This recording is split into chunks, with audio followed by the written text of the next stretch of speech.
जिंदगी की कहानी बड़ी अनूठी रोचक है साहब। खाली हाथ जन्म लेते हैं, छोटी मोटी चीजों के लिए लड़ते झगड़ते हैं और फिर खाली हाथ सब कुछ छोड़ छाड़ के चले जाते हैं। व्यक्ति की उम्र से बड़ी होती है व्यक्तित्व की उम्र। जी हां, जिंदगी के बाद फ्रेम में रहने से पहले जिंदगी में प्रेम से रहें। जद भी तुसी जिंदगी विच किते नवा कदम रखदे हो, कई वार तुहानू नजर कुछ नहीं आउंदा।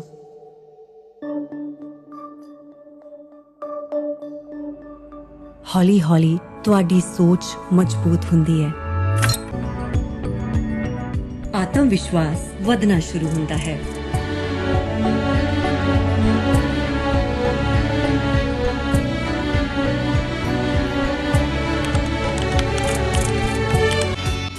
गेट अक्रॉस विखे ਅਸੀਂ ਵਿਦਿਆਰਥੀਆਂ ਵਿੱਚ ਪੀਟੀਈ ਅਤੇ ਆਇਲਸ ਐਗਜ਼ਾਮ ਨੂੰ ਕ੍ਰੈਕ ਕਰਨ ਦਾ ਜਨੂਨ ਭਰਦੇ ਹਾਂ।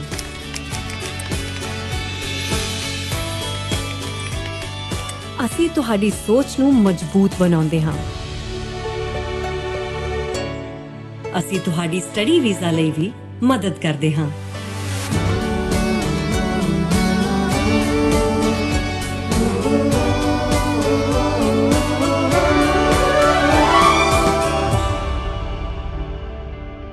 ਅਸੀਂ ਤੁਹਾਡੇ ਸੁਪਨਿਆਂ ਨੂੰ ਉਡਾਰੀ ਦਿੰਦੇ ਹਾਂ।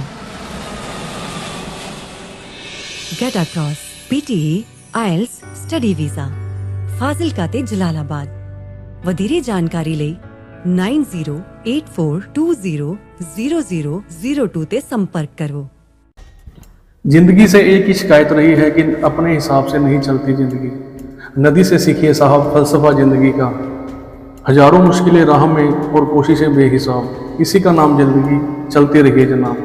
जिंदगी जिंदाबाद। नमस्कार दोस्तों, स्वागत है आपका आरबी लाइव मीडिया के शो जिंदगी जिंदाबाद के दूसरे एपिसोड में। पहला एपिसोड आपने देखा था, बहुत ही प्यार दिया और आज शुरुआत करते हैं दूसरे एपिसोड की। हमारे साथ मौजूद हैं सर्वितकारी विद्या मंदिर स्कूल से प्रिंसिपल मधु शर्मा जी। गर्व से कहो हम हिंदू हैं, गर्व से कहो हम हिंदू हैं, गर्व से कहो हम हिंदू हैं। जय श्री राम, जय श्री राम, जय श्री राम, जय श्री राम।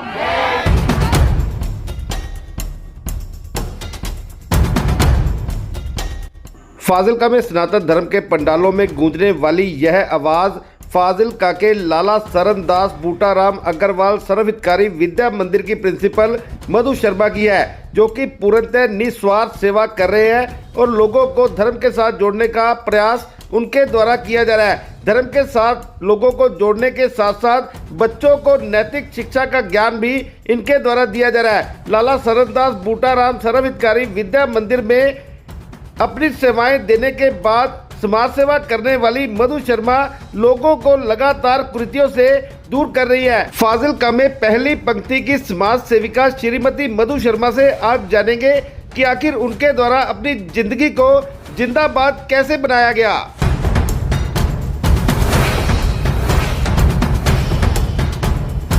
बहुत बहुत स्वागत आपका, आपने हमें टाइम दिया आज।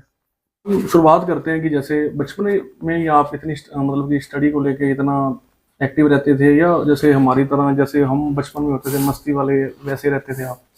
देखिए, थोड़ा बॉयज और गर्ल्स में थोड़ा फर्क तो होता ही है। ऐसा कुछ नहीं था। स्टडी में शुरू से ही शौक था पढ़ने का, तो स्पोर्ट मिला और आगे बढ़ते गए।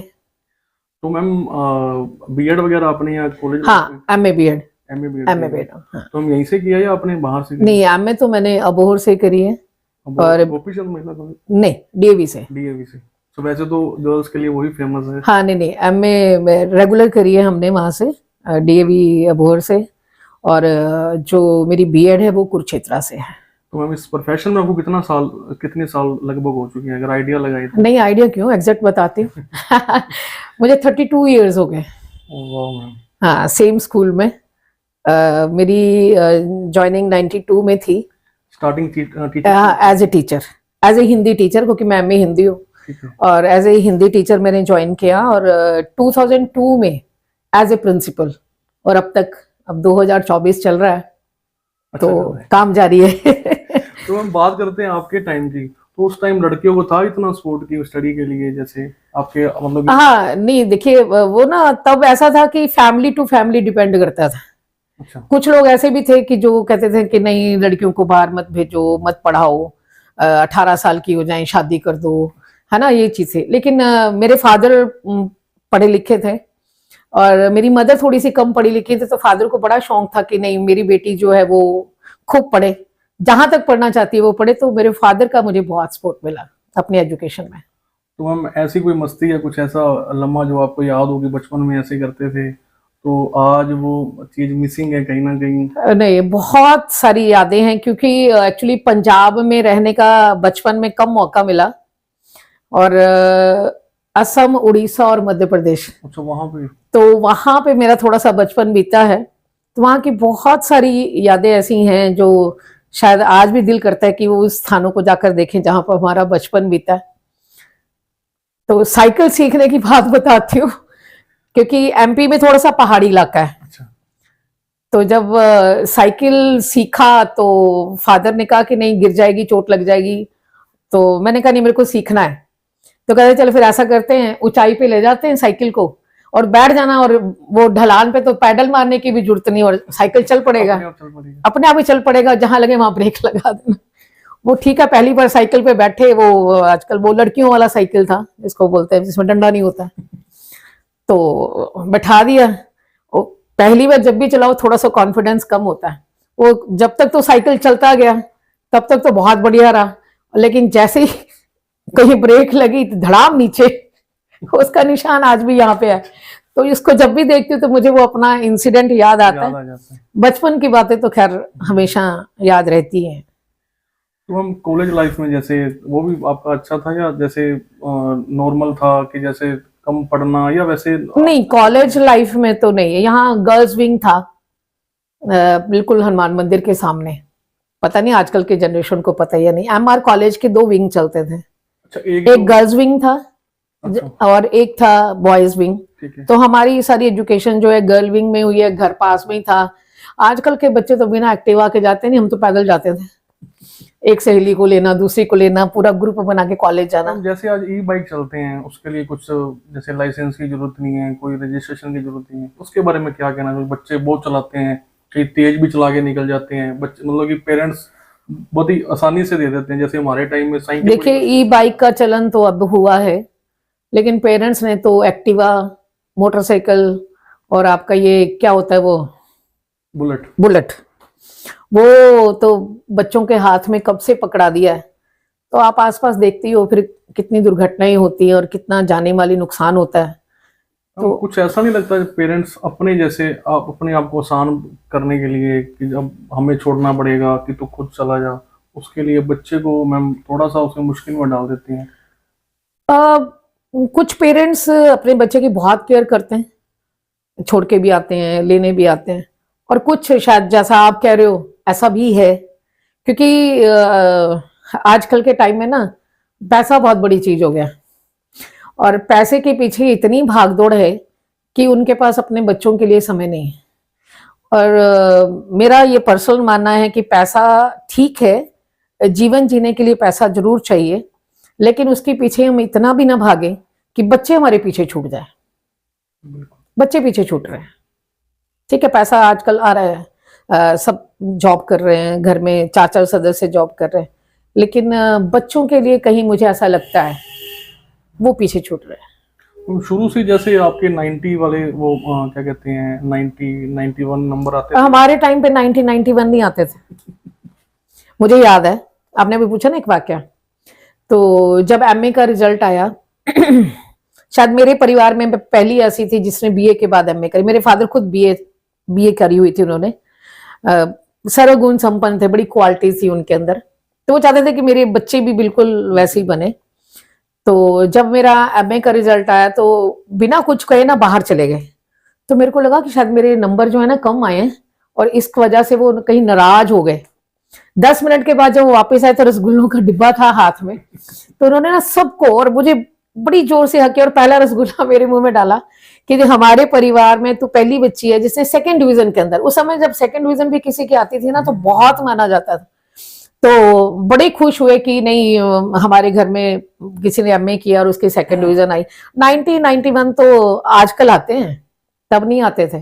तब तो अगर फर्स्ट डिवीजन भी आपने ले ली तो बहुत बड़ी उपलब्धि होती थी। छोटी सी पार्टी आपको दी, ऐसा ही। हाँ बिल्कुल, और वो लम्हा भी मुझे नहीं भूलता। तो इसके लिए ना मैम, जैसे बच्चे आज के कुछ डिप्रेशन में चले जाते हैं मार्क्स कम आने के लिए, 2018 की आपको एक इंसिडेंट बताता हूँ एमपी का।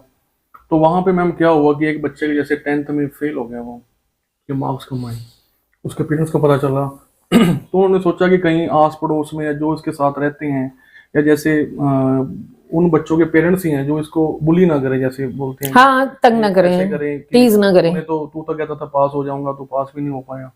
उन्होंने मैम एक पार्टी ऑर्गेनाइज की, सबको बुलाया, तो किसी को बताया नहीं कि किसके लिए ऑर्गेनाइज की है। हाँ, ये घटना मैंने पढ़ी है। तो उन्होंने जैसे वो शाम को जब वो सारा जब सेटअप हो गया, सब आ गए, तो उन्होंने मैम सबके सामने उसको बुलाया ऊपर और सबको कहा कि इसने कोशिश की थी, ये हार गया, हाँ, ये अगली बार फिर ट्राई करेगा, फिर अव्वल आएगा, हाँ, ये और मैंने आपको पढ़ी। आके दिखाएगा। हम इसके लिए अच्छा इनिशिएटिव था उनका, पेरेंट्स का, जो भी उन्होंने किया। हम आज की जनरेशन में जैसे अब हम देखते हैं कि बच्चे जैसे कम मार्क्स के लिए मैम उनको ऐसे हो जाता है कि आगे वो जिंदगी है ही नहीं, कुछ खत्म ही हो गया, उसके ऊपर नहीं, देखिए बस यही विडंबना है समाज की कि हम नंबरों के पीछे भागते हैं। नंबरों के पीछे नहीं भागना, बच्चे को अंडरस्टैंडिंग होनी चाहिए। मेरा ये मानना है कि जो बच्चा पढ़ रहा है, अगर उसको समझ आ रहा है, अगर वो लिख सकता है, पढ़ सकता है, समझ सकता है, तो इससे बड़ी कोई और बात नहीं हो सकती।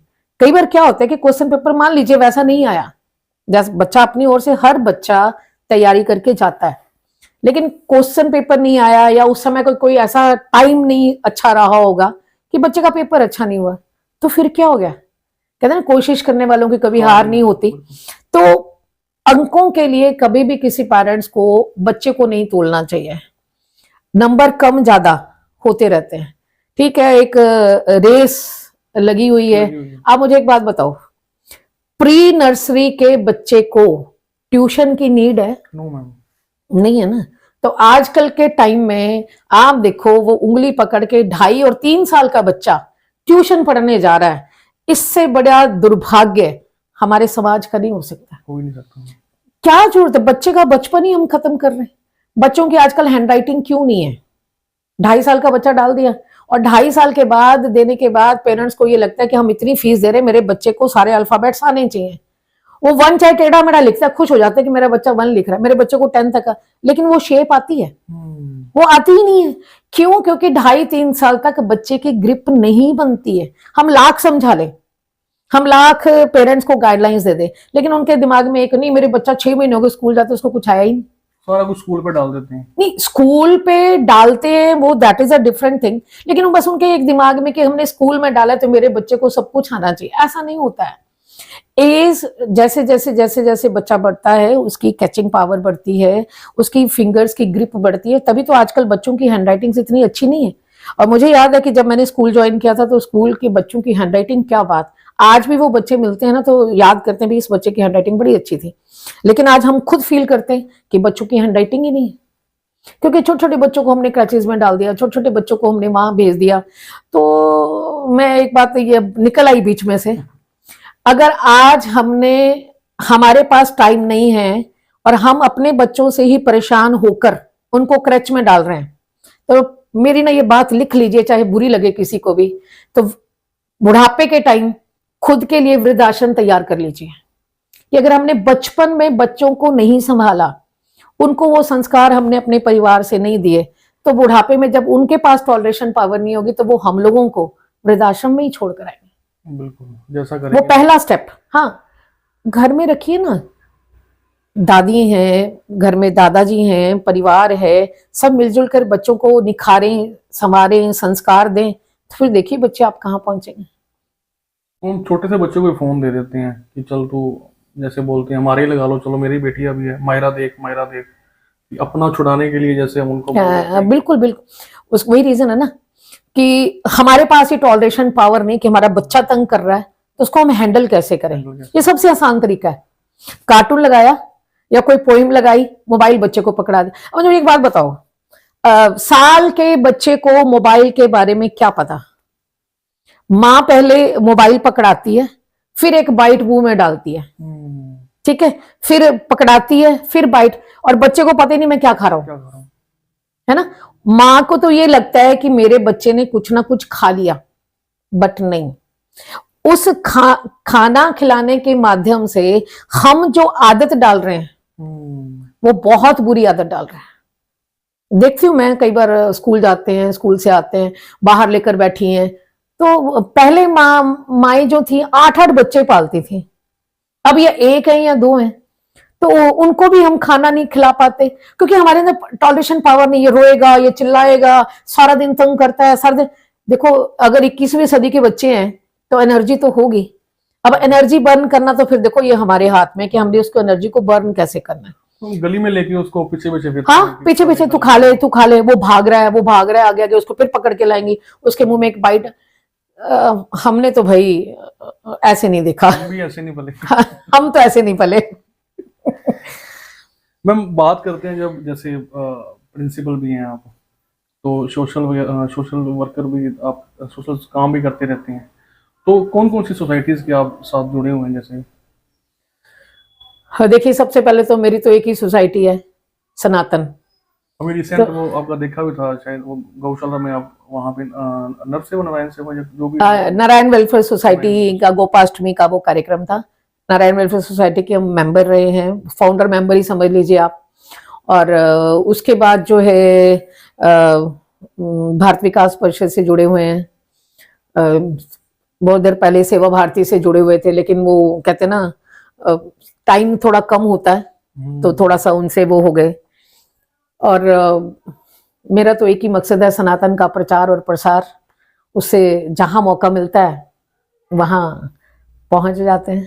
तो हम जैसे कहते हैं कि प्रिंसिपल आप हो, तो प्रिंसिपल की सीट काफी आसान होती है, तो कितना, जैसे आपका इतना बड़ा स्कूल, वहां पे कितना मैनेज करना कितना मुश्किल होता है या आसान होता है? देखिए, काम कोई भी आसान नहीं होता है और काम कोई भी मुश्किल नहीं होता। वो तो आपने मेरा भी देखा। वही मैं कह रही हूँ, काम कोई भी आसान नहीं और काम कोई भी मुश्किल नहीं। अगर आपके अंदर काम करने की झील है, काम करने की भावना है, तो काम आसान है। और अगर लग जाएगी नहीं, बोझ समझ के अगर हम कोई भी काम करें तो नेचुरली मुश्किल लगता ही है। हाँ, लेकिन एक बात मैं आपके चैनल के माध्यम से और इस इंटरव्यू के माध्यम से जरूर कहूंगी कि लॉकडाउन से पहले स्कूल्स को मैनेज करना बहुत आसान था। बड़ा, वो कहते हैं ना, काम करने में एक आनंद आता था और एक रहता था कि नहीं, कुछ करना है, कुछ और हट के करना है, कुछ और अलग करना है। लेकिन लॉकडाउन के बाद सिस्टम में कुछ ऐसी चेंजेस आई कि अब ना समाज की जो सोच है ना वो कहीं ना कहीं बदल गई। वो एक ही बात उनकी रहती है कि स्कूल में फीस हम भरते हैं तो सारा कुछ जो है ना वो स्कूल ही करे। देखिए, ऐसा पॉसिबल नहीं होता है। जैसे हम सारी पढ़ते हैं, सुनते हैं कि पहली पाठशाला जो है ना वो घर होती है और पहली गुरु जो है वो माँ है। टीचर्स की गिनती तो बाद में आती है।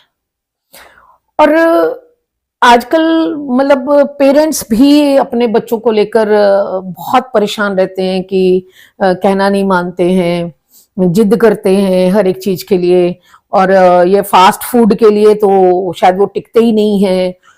अब मोबाइल चलाना बंद नहीं करते। अब भाई साहब मुझे एक बात बताओ, अब मोबाइल स्कूल ने तो नहीं लेके दिया ना। अब वो 20,000 का है, 30 का है, 40 का है, हाँ 40 का है, जो भी है वो तो देखो पेरेंट्स ने लेकर दिया ना। तो मैं तो ना पेरेंट्स को एक ही बात बोलूंगी कि आपका बच्चा मोबाइल पे क्या देख रहा है उसकी जानकारी आपको होना बहुत जरूरी है, क्योंकि बच्चे हमसे ज्यादा स्मार्ट हैं। हम कुछ शायद फंक्शन ऐसे होंगे जो आज भी हमें नहीं पता लेकिन बच्चों को पता है। और मैं एक और बहुत बड़ी बात कहने वाली हूं, पता नहीं कोई मुझसे इस बात से सहमत हो या ना हो, बट मेरे को कहनी है। बच्चे उम्र से पहले बड़े हो गए और इसने जो है ना वो समाज की दिशा बदल के रख दी। आप बच्चों को डॉक्टर बना लो, इंजीनियर बना लो, बड़े बड़े पैकेजेस दिलवा लो, कुछ मर्जी कर लो, लेकिन अगर बच्चों के अंदर कहीं संस्कारों की कमी रह गई ना तो समझ लीजिए हम कहीं ना कहीं बच्चों की परवरिश को लेकर हम ना कहीं पीछे हो गए, और ये बहुत जरूरी है, बहुत जरूरी तो इसके लिए पेरेंट्स को मतलब फिलहाल क्या करना चाहिए? देखो, पहली बात तो पेरेंट्स ना बच्चों को पैम्पर ना करें। बच्चे ने मान लीजिए कोई बात करी आके, उसके सामने रिएक्ट मत करो। मान लिया कहीं टीचर गलत हो भी सकता है, जरूर वो भी इंसान है, गलती टीचर से भी हो जाती है। मैं ये नहीं कहती कि बच्चा ही हर जगह पे गलत है, बच्चे के सामने वो बात कहीं टीचर से गलती हो भी गई है तो वो जो आपका रिएक्शन है ना, वो बच्चे के सामने नहीं होना चाहिए। हाँ, आपके मन में कोई बात है, आप मेरे से आके मिलो, मेरे से बात करो, हम उस समस्या का हल भी निकालेंगे। अगर कहीं हमसे गलती तो हम उसको मानेंगे भी, ऐसी कोई बात नहीं है। लेकिन जिस दिन आपने बच्चे के सामने टीचर के प्रति रिएक्ट कर दिया, उस दिन टीचर की वैल्यू समाप्त हो जाती है। बच्चे का mindset change yes, mindset change होता है कि मेरे पीछे तो मेरे पेरेंट्स बैठे हैं। इंसान गलतियों का पुतला है, चाहे वो टीचर हैं, चाहे वो पेरेंट्स हैं, चाहे बच्चे ही हैं, कोई भी है, गलती किसी से भी हो सकती है। लेकिन उस गलती के लिए हम अपने ऊपर कंट्रोल करके, हम जो है एक डिग्निटी, जो एक रिस्पेक्ट है टीचर्स की। अब मुझे आप बताओ, जब आप पढ़ते थे या मैं पढ़ती थी, मुझे आज भी याद है, मेरे 2 टीचर से बहुत डर लगता था, इतना मारते थे। 8th क्लास मैंने यहाँ पे किया, फिर हम लोग कहीं और शिफ्ट हो गए थे। 8th क्लास की मैंने एसडी स्कूल से, उससे पहले की एजुकेशन मेरी बाहर की स्टेट्स की हैं। तो वो जो 8th क्लास बोर्ड की क्लास थी, पंजाबी मुझे आती नहीं थी क्योंकि हम लोग बाहर से आए थे। 8th क्लास में मैंने पंजाबी सीखी। तो एक तो पंजाबी वाले मैम, एक इंग्लिश वाले और एक एसएस वाले।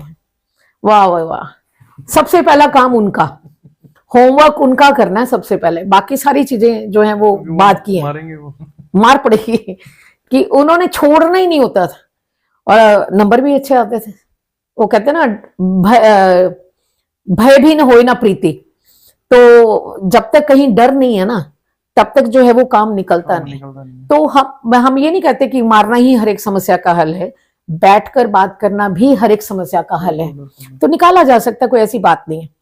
तो थोड़ा सा बच्चे जो हैं वो अपने पेरेंट्स का कहना माने। मैं तो कहती हूँ कि कोई पेरेंट्स नहीं चाहता कि मेरा बच्चा बिगड़े, और कोई स्कूल नहीं चाहता, कोई भी स्कूल, कि मेरे स्कूल में पढ़ने वाले बच्चे जो हैं वो गलत रास्ते पर जाएं। अगर पेरेंट्स और स्कूल मिलकर, अगर हम एक सेतु बनाकर इन बच्चों को लेकर चलेंगे ना, तो मुझे नहीं लगता कि जो पेरेंट्स इन दिनों परेशानियों से जूझ रहे, कई बार ना पेरेंट्स शर्म के मारे भी आकर डिस्कस नहीं करते कि भाई मैं अपने बच्चों की बात कैसे बताऊं। तो मैं तो आपके चैनल के माध्यम से, कि अगर कोई बच्चे जो हैं घर में ज्यादा परेशान करते हैं, तो हमसे आकर खुलकर बात करिए, काउंसलिंग कर करके, हम भी काउंसलिंग करेंगे, आप भी काउंसलिंग करिए, तो हम आपके बच्चों को ट्रैक पे ला सकते हैं। बच्चों के ना पीछे मत पड़े रहिए। मैं ये बात टीचर्स को भी बोलती हूँ और ये बात मैं पेरेंट्स को भी बोलती हूँ कि किसी बात आप अगर 24 घंटे बोलते रहो, पढ़ ले पढ़ ले पढ़ ले, असर नहीं होगा, है ना। घर आने से तेरे पापा को शिकायत लगाऊंगी, है ना। वो अपना होल्ड रखे ना हम। पापा तो बेचारे आए रात को, तब तक बेटा क्या करता है, सोने की कोशिश करते हैं कि उनके आने से पहले पहले सो जाए। तो वो चीज ना करके, एक ऐसा टाइम जब बच्चा एक अच्छे मूड में है, बैठकर उनसे बातचीत करें। और मैं तो सब जो पेरेंट्स हैं, जो शॉपकीपर्स हैं, या कोई उनका काम ऐसा है वो रात को लेट आते हैं, शाम के समय अपने बच्चों के लिए टाइम जरूर निकालें और एक टेबल पे बैठ के खाना खाएं। जिस दिन किसी भी परिवार के अंदर ये चीज आरंभ हो जाएगी ना, और वहां पे बैठ के खुद भी बताएं कि आज मैंने कौन कौन सा स्ट्रगल किया। बच्चों को नहीं पता कि मेरे पापा ने क्या स्ट्रगल किया, और बच्चों को ये नहीं पता कि मेरी माँ जो है वो सुबह से लेकर शाम तक कितने काम करती है, और वो काम करने आसान नहीं है। ठीक है, हम कुछ समझते नहीं। हाँ, हम उसको कुछ समझते ही नहीं है। खाना बनाने वाला क्या है, तो आम सी बात, ऐसा नहीं है। जैसे इसका मैं छोटा सा एग्जांपल है, अगर बच्चा खुद बर्तन धो के देखे 2 बार, हाँ, तो जब वो कमर थोड़ी सी ऐसी करनी पड़ती है, पता चल जाता है 2 बार मैंने किया, मेरे को सही है, सही है। नहीं, वही बात कह रही हूँ ना कि सुबह देखो, अब कोई किन्हीं की अपना टूरिंग वाली जॉब है, बेचारों को एक स्थान से दूसरे स्थान पे जाना पड़ता है, बस बदलनी है, नहीं मिली, कितनी देर बस स्टैंड पे खड़े रहे। ये सारी बातें ना बच्चों के साथ डिस्कस करें। फैमिली के अंदर इनकम ऑफ सोर्स क्या है, बच्चों को पता होना चाहिए। नहीं तो तभी कहते हैं ना कि वो अपने दोस्तों को बाइक देख के मेरे को भी लेके दो, मेरे फलां दोस्त के पास बाइक है, मेरे फलां दोस्त के पास वो वाला मोबाइल है, मुझे भी लेकर दो। जब बच्चे को ये पता होगा कि मेरे पेरेंट्स का अर्निंग सोर्स क्या है, कितनी है, कैसे कमाई करके लाते हैं, मतलब मेरा ये पर्सनल मानना है कि कहीं ना कहीं वो बच्चे आपको कुछ भी डिमांड करने से, बड़ी डिमांड करने से पहले 10 बार सोचेंगे जरूर कि मेरे फादर उसको लेके दे सकते हैं या नहीं लेके दे सकते। तो शाम के समय माँ भी अपनी सारी बातें, बच्चे भी अपनी सारी चीजें वो पेरेंट्स के सामने रखें। कोई स्कूल में प्रॉब्लम आई, किसी फ्रेंड्स के साथ आई, कोई फ्रेंड किसी गलत रास्ते पे जा रहा है, हाँ फ्रेंड्स भी आपस में इतनी एकता है ना, कुछ नहीं बताएंगे, छुपा के रखते हैं, कहते हैं ना वो पक्की यारी। वो उस पे मैम एक छोटा सा ये था वाकया कि जैसे किसी ने ना, जैसे किसी के पेरेंट्स बैठे, जैसे आप बैठे हो, आपको पता था कि जैसे बच्चा मेरा, दूसरे बच्चे जो है बिगाड़ने वाले हैं वो मैं उसके साथ ना भेजूं, तो आपने जैसे 5-6 जन थे, तो आपने उनको फोन किया एक को। अब आपके पास आपका बच्चा बैठा है, आपने फोन किया कि मेरा बच्चा तेरे पास आया है, कहते हाँ हाँ आंटी अभी वॉशरूम गया है, हाँ। अभी आ रहा है। तो सभी 6 के बाद उन्होंने ऐसे ही किया। कोई कह रहा है जी अभी घर से निकला है, कोई ऐसे बैठा पास में था कि इतना देखो मतलब कि बच्चे आपस में ऐसे हुए पड़े हैं कि जो भी इतना बोलते हैं। हाँ वही बात कह रही हूँ ना।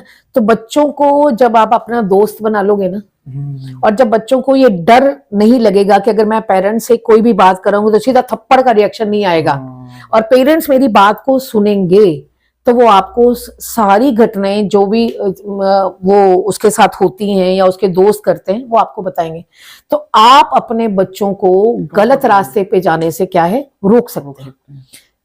रात की टेबल पे इकट्ठे खाना खाएं, बच्चों को अपना दोस्त बनाएं, उनसे खुलकर बात करें, अपनी इकोनॉमिकली सारी कंडीशंस अच्छी बुरी कैसी भी है सब बच्चों को बताएं।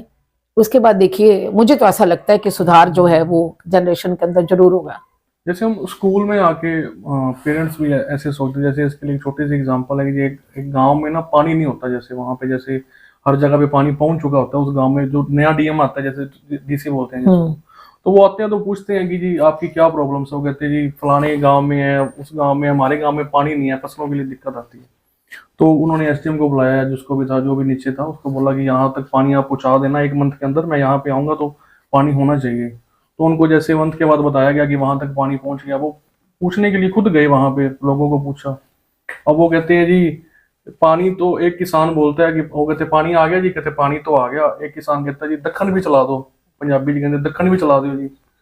वो देखते हैं उसको साथ में, कहते हाँ भी चलाया क्यों नहीं जी।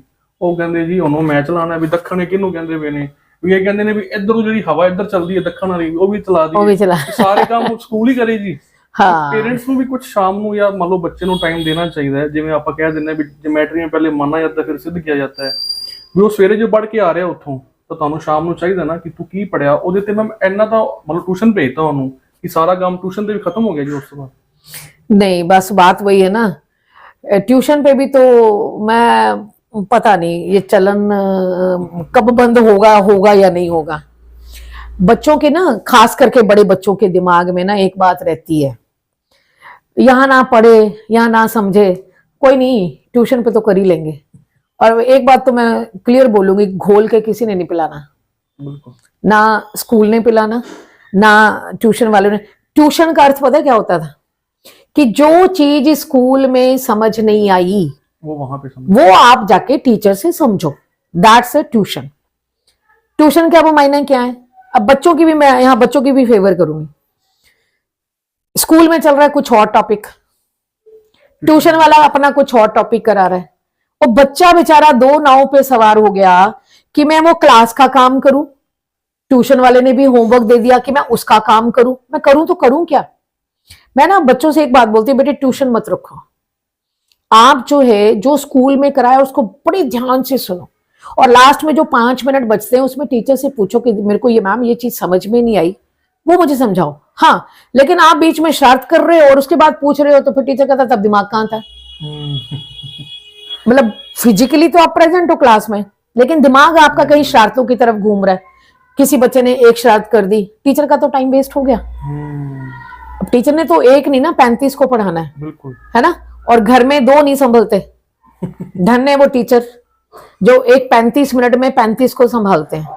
और मैं आज फिर एक आपके चैनल के माध्यम से एक बात कहनी, कोई पेरेंट्स ऐसा नहीं है जो टीचर को कभी थैंक यू करने के लिए आए कि आप धन्य हैं कि आप 35 मिनट के अंदर 35 अलग अलग परिवारों के बच्चों को संभालती हैं। उन्होंने पढ़ाना भी है, डिसिप्लिन भी रखना है, तो बहुत मुश्किल सा काम हो जाता है। हमने तो घर में दो के सामने ही हथियार डाल दिए, है ना। वो 35 को संभाल रही हैं, उनका कैरेक्टर भी बिल्ड कर रही हैं, उनको एजुकेशन भी दे रही हैं, उनको डिसिप्लिन भी सिखा रही हैं, उनको संस्कार भी सिखा रही हैं। तो टीचर को हमेशा कटघरे में खड़ा करने से पहले इसकी तरफ ध्यान जरूर दिया करें कि हम टीचर की रिस्पेक्ट जो है वो किसी भी कीमत पर कम नहीं होनी चाहिए। कि आज के पेरेंट्स ना मैम वो यही सोचते हैं कि जैसे हमारे बच्चे को मार दिया, मतलब कि मेरा यही क्वेश्चन है कि आज का टीचर जो है क्या वो बच्चों का दुश्मन है?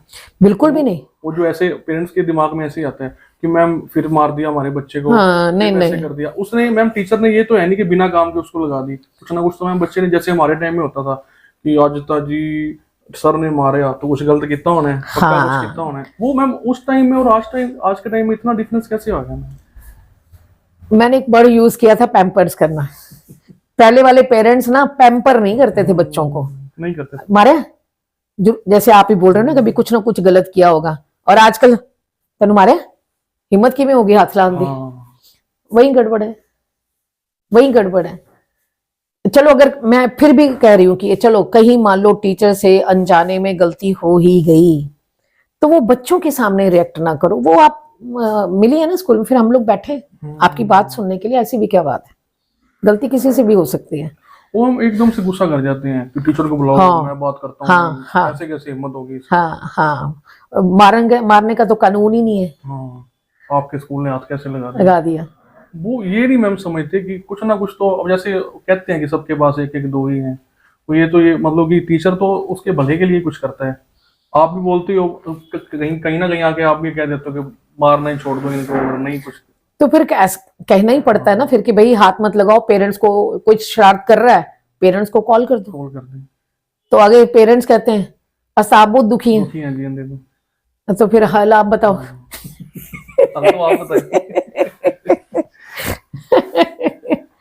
हल तो फिर मैंने बताया ही है कि भाई बच्चों को पैम्पर करना छोड़े, उनकी 10 फरमाइशों में से 5 पूरी करे और 5 को पेंडिंग रखे। रात के समय इकट्ठे बैठे बातचीत करें, दोस्त जो कहते हैं ना एक माहौल बनाएं, और अपनी बात भी रखें, उनकी बात भी सुने। अगर कहीं कुछ गलत लग रहा है तो कंसर्निंग पर्सन से मिलें जाके, हर समस्या का हल है। तो फोन में हम जैसे हमारे टाइम में तो इतना होता ही नहीं था कि बच्चों को जैसे दे बुक से पढ़ना, बुक से सब कुछ होता था। अब वो एक चलन चल गया कि ऑनलाइन या कुछ इन्होंने, नहीं ये गलत है। मुझे एक बात बताओ, क्लास में सजीव टीचर पढ़ा रहा है, वो तो समझ नहीं आ रही।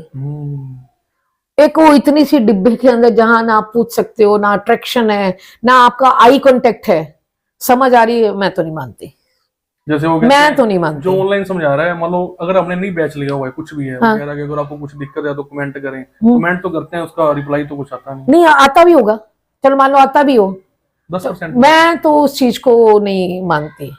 वो देखो उन्होंने कंपनीज बनाई है, उन्होंने वो अपने ऐप बनाए हुए हैं, वो उनका पैसा कमाने का जरिया, हम उस जाल में फंस रहे हैं तो फंसते रहो। टीचर अगर क्लास में जो आपको डायरेक्ट पढ़ा रहा है, आपकी आई कांटेक्ट के साथ पढ़ा रहा है, पूरी तन्मयता के साथ पढ़ा रहा है, अगर आपको वो चीज समझ नहीं आ रही तो भाई ऑनलाइन कैसे समझ आती है जी? इसका आंसर तो बच्चे ही देंगे। जैसे मैम व्हीकल इतने जैसे पेरेंट्स लेके देते हैं, तो क्या वो लेके देना ठीक है? इसके लिए तो ना मैं पेरेंट्स को कसूरवार नहीं मानती, इसके लिए मैं प्रशासन को कसूरवार मानती हूँ। पिछले दिनों एक मुहिम चलाई थी कि 18 साल से कम जिसके पास लाइसेंस नहीं है या ये बाइक भी वो जी बिल्कुल नहीं लेकर जाएगा। खूब इन्होंने सेमिनार किए, स्कूल्स में गए, स्कूल के बाहर हम लोगों ने फ्लैक्स भी लगाए। मतलब मुझे हम लोगों को ऐसा लग रहा था कि बच्चे ना और पेरेंट्स मेंटली प्रिपेयर हो गए कि बच्चों को व्हीकल नहीं देने, और काफी पेरेंट्स ने नहीं दिए, ठीक है। लेकिन हुआ क्या? थोड़ा आरटीआई लगा के पूछो कितने चालान काटे। अभी भी चल रहे हैं, देखते हैं तो नहीं, अगर मैं सच कह रही हूँ कि प्रशासन ने अगर चालान काटे होते तो सच में इसके ऊपर लगाम लग जाने थे, बिल्कुल पक्की बात है। लेकिन कुछ हुआ ही नहीं। अब वही जो कम हुए थे, सच में कम हो गए थे, बहुत कम संख्या थी। पेरेंट्स ने पूछना शुरू कर दिया था कम इनको ई बाइक ले दें या उसके कितने सीसी वाला अलाउड है या जो भी है। कई पेरेंट्स ने लेके भी दिए हैं, बहुत अच्छी बात है, उन्होंने लेके भी दिए। लेकिन जब कहते हैं ना वो डर नहीं होता जब तक डर नहीं। आप बताओ लुधियाना एंटर करते हो, हाँ। सारे कार की वो लगा लेते हैं बेल्ट, फ्लाईओवर पे हाँ, वो चढ़ते ही साथ ही वो लग जाती है बेल्ट। स्पीड कम हो जाती है। चंडीगढ़ एंटर करो आप, तो यहाँ आप बता दो कोई कार के सीट बेल्ट लगाकर भी चलता हो, तो बात तो फिर वही आ गई ना। डर है तो सब कुछ सही है, नहीं है तो फिर ऐसे ही चलता रहेगा जैसे चल रहा है। तो हम एक अच्छे इंसान की परिभाषा आप उसके लिए आप क्या समझते हो? एक अच्छा इंसान बनने के लिए क्या कुछ करना चाहिए, कैसे बना जा सकता है? नहीं देखिए, इसके लिए ना कोई ऐसी इंसान सब अलग अलग तरह के होते हैं, बहुत अच्छे अच्छे भी बैठे हैं, लेकिन सबका एक काम करने का नजरिया, सोचने का नजरिया अलग अलग होता है। इसको किसी भी एक परिभाषा में नहीं बांधा जा सकता। इट्स माई ओन पॉइंट कि एक अच्छे इंसान की अगर परिभाषा करनी हो तो हम उसको एक ही सेंटेंस में बांध देंगे, ऐसा कुछ नहीं है। मेरा तो ये कि अगर किसी बच्चे को अच्छा इंसान बनाना है तो बचपन से ही उसके अंदर संस्कार डालने आरंभ करें। बचपन से वो कोरा घड़ा है, कोरा कागज है, उसको जैसे तराशेंगे, उसको जैसे जैसे हम उसके ऊपर जो लिखेंगे वही लिखा जाएगा। बच्चा धीरे धीरे वही बनेगा। बच्चा अपने परिवार से वैल्यूज सीखता है, सब कुछ करता है, तो नेचुरली जिसके अंदर बचपन से ही वैल्यूज पड़ गई, जिसको बचपन से ही मंदिर में जाने की आदत पड़ गई, जिसको बचपन से ही गुरुद्वारे में माथा टेकने की आदत पड़ गई, तो मुझे नहीं लगता कि वो बच्चा बड़ा होकर कहीं ना कहीं धर्म विरोधी बनेगा या देश विरोधी बनेगा। तो अब हमने स्कूल के अंदर गुड मॉर्निंग गुड आफ्टरनून बंद कर रखा है, बच्चे वंदे मातरम विश करते हैं। क्या बात है, मतलब कोई भी बच्चा ना वो वंदे मातरम मैम, वंदे मातरम दीदी, वंदे मातरम, ये तो बड़ा अच्छा लगता है। और मुझे नहीं लगता कि ये वंदे मातरम बोलना छोड़ देंगे। जो बच्चा 12 साल विश्व में वंदे मातरम बोल रहा है, तो मेरे को तो नहीं लगता कि वो कहीं ना कहीं कभी अपने राष्ट्र के खिलाफ भी जाएगा। उनको पता है कि वंदे मातरम, मातरम का अर्थ क्या है। मातरम मतलब माँ, माँ कौन सी? हमारी भारत माँ। और भारत माँ क्या? हमारा ये पूरा भारतवर्ष। तो जानते हैं। तो आपने वैसे पूछा नहीं कि क्यों शुरू किया, मैं ही बताती हूँ। होता क्या है कि बच्चे ना हम लोगों को मॉर्निंग में मिलते हैं और आफ्टरनून में मिलते हैं। मैंने कहा ना बच्चे बड़े इनोसेंट होते हैं, और आपको कभी कभी शादी भी मिलते हैं ना, तो कहते हैं गुड मॉर्निंग मैम, है ना, या गुड आफ्टरनून। तो ना वहां 10 लोगों के बीच में आप खड़े हो, तो ना वहां कह नहीं बेटा गुड इवनिंग है ना। और आपको कोई 11 बजे मिले तो वो बेचारे बोलते थे गुड नाइट। अब अंग्रेजी भाषा ऐसी, उसको तो मैं नहीं कुछ कह रही, उसको तो साइड पे छोड़ दो। फिर हमने एक हल निकाला कि क्यों ना ऐसी चीज शुरू करवाई जाए कि ना उसके लिए घड़ी देखने की जरूरत है, ना सुबह ना शाम ना दोपहर ना रात, वंदे मातरम जब मर्जी बोलो। अच्छा। बहुत बढ़िया है। तो सारे बच्चे वंदे मातरम बोलते, तो हमें तो खैर बड़ी खुशी होती है कि बच्चों के अंदर ये तो हमने डाल ही दिया है बीज एक। मैम जैसे आपने कहा कि मेरे को 32 इयर्स, हाँ 32 इयर्स हो गए। कितना मुश्किल होता है कि लंबा समय इतना एक जगह पे काम करना, या इतने? अरे नहीं भाई, अब तो ना प्यार हो गया है और दीवारों से लगाव, कि जिस दिन नहीं जाते हैं ना उस दिन ऐसा लगता है कि जैसे पता नहीं कुछ कमी रह गई, कि आज स्कूल नहीं गए या कोई छुट्टी ले ली। अभी मैं 3 दिन पहले वृंदावन के लिए गई, तो मुझे ऐसा लगा पता नहीं मैं कितने दिन की छुट्टी ले ली। मैंने अपने हस्बैंड को ही बोला, मैं हुए तो 3 दिन ही है। वहां का मैम एक्सपीरियंस कैसा लगा? बहुत बढ़िया, बहुत बढ़िया। एक बार वृंदावन दर्शन करने चाहिए। ऐसा जो एक मतलब कि कोई भी अगर जाए तो मतलब कि ऐसी जगह पे जाके कैसा आनंद आता है, मतलब कि वो देखो जी, तो नहीं मैं बताते हैं, वृंदावन की रज ही भगवान कृष्ण ने जहां लीला करी है, अगर इस जीवन के अंदर उसका दर्शन करने को भी मिल जाए, वहां के पेड़ों का दर्शन करने को मिल जाए, भाई जीवन धन्य हो जाता है। तो जरूर जाना चाहिए सबको बड़ा अच्छा एक्सपीरियंस। मैं वही कह रही थी ना कि 3 दिन के लिए गए, पता नहीं कितने दिनों के हम आए हुए हैं। तो स्कूल से तो एक लगाव है ही है, और सनातनी होने के नाते मैं तो कहूंगी कि प्रत्येक तीर्थ स्थान पर वहां ना घूमने, ये ना बोला जाए कि हम घूमने जा रहे हैं, ये कहें कि हम दर्शन करने जा रहे हैं, हम तीर्थ यात्रा पे जा रहे हैं। वो तीर्थ यात्रा है, वो हमारे तीर्थ हैं, हमारे लिए सम्माननीय जगह है। जरूर जब किसी को कभी मौका मिले तो जरूर ऐसे स्थानों पर जाकर जो है वो दर्शन करने चाहिए। कितनी बार मैम जा चुके हो वहां में? नहीं, वैसे तो मैं बहुत बार जा चुकी हूँ, लेकिन जो अब गई हूँ ना वो गैप बहुत पड़ गया। वैसे तो 12 साल पहले मैं स्कूल का ट्रिप लेके गई थी। अच्छा, वृंदावन? हाँ, वृंदावन गर्ल्स का ट्रिप था, 2 बसेस लेकर गए थे। तो बसेस जब वहां तब जाते हैं ना, तब क्या होता है, एक रिस्पॉन्सिबिलिटी आपके ऊपर बहुत बड़ी होती है, गर्ल्स हैं और थोड़ा सा त्योहार का वो था। लेकिन उससे पहले अगर जब मैं 10th क्लास में थी या 8th के मेरे एग्जाम हुए, तो हमारे दादा दादी जो हैं वो प्रकांड ब्राह्मण थे, तो उन्होंने तो जाना ही होता था हर, और वो पूरा पूरा महीना वहां रहते थे। मैं तब की बात कर रही हूँ जब स्टोव चलते थे। तो मैंने तो वहां अपने हस्बैंड को भी बोला कि मैंने वो वृंदावन देखा है जब टांगे से, कोई बस नहीं थी, कोई ऑटो नहीं था, टांगे से हम मथुरा से वृंदावन आते थे। आज तो महानगर बन गया वो, ठीक है, गुंज गलियां तो ना बदलेंगी ना बदल सकती हैं, लेकिन बाहर वृंदावन जो है वो बहुत बढ़ गया, महानगर का रूप ले लिया। तो वो वृंदावन रास देखते थे, चैतन्य महाप्रभु की लीला देखते थे, रोटियां साथ बनाकर ले जाते थे। आजकल तो सुख सुविधाएं बहुत हैं वहां पे। तो उस समय का मैम ट्रांसपोर्टेशन का कैसे सिस्टम होता था? जैसे अब हम तो नहीं थे उस टाइम, जैसे रेलगाड़ी कौन सी, या वो कोयले वाली? ट्रेन पे हाँ, इंजन चलते थे कोयले वाले, और बाकी टांगे। अच्छा, मतलब ये कोई रिक्शा वगैरह नहीं चलते थे? ना, मैंने तो रिक्शा देखी नहीं कभी वृंदावन में। तब की बात कर रही हूँ, पुरानी, आज से 30-35-40 साल पहले। अब तो हर जगह ई रिक्शा है, ई रिक्शा बहुत है अब तो वहां पे। तो ठीक है मैम, बहुत अच्छा लगा आपके साथ बातें करके। आपका भी धन्यवाद, आपने हमें टाइम दिया। बस मेरे से तो एक ही रिक्वेस्ट जाते जाते कि पेरेंट्स जो हैं वो प्लीज अपने बच्चों को संभालें, उनको अपना दोस्त बनाएं, उनको समय दें, और ये जो समाज के अंदर जो बुराइयां फैल रही हैं और बच्चा मोबाइल पे क्या देख रहा है, इसके ऊपर नजर जरूर रखें।